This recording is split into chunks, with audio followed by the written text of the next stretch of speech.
magpapatuloy yung pagbaha dito sa ating bansa. Kasama po yan sa speech ninyo. Madam Speaker. Anyari sa mga flood control projects dito. Mula 2022 hanggang 2024, nagpondo ang DPWH ng lampas 500 billion para sa flood management program nito. Madam Speaker.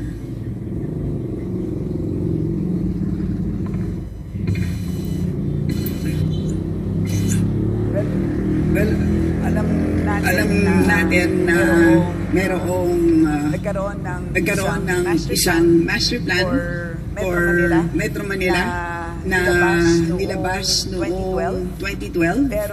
Pero kung titignan natin ngayon, kung nasaan na tayo pagdating sa plano na yan, ay marami doon na medyo hindi natupad. Nagkaroon ng paglihis doon sa original plan. Kaya tingin ko kailangan balikan at this point in time. I share your frustration, Your Honor, Madam Speaker. Ito naman at this point in time ay nung kami ay nag-uusap, sila naman ay handa nilang balikan yan. And of course, syempre sa ngayon ay binabantayan talaga natin ang mga flood control projects. Base din sa mga ibang hearings katulad ng COA.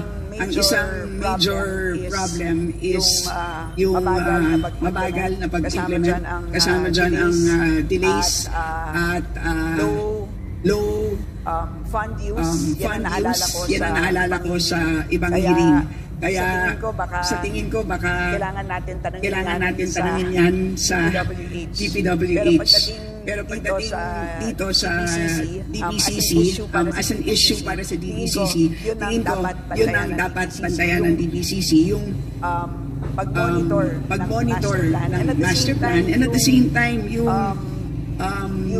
pagkakaroon ng master plan para sa buong bansa. Kasi sa pagkakaroon ko, meron lang na-adopt para sa Metro Manila.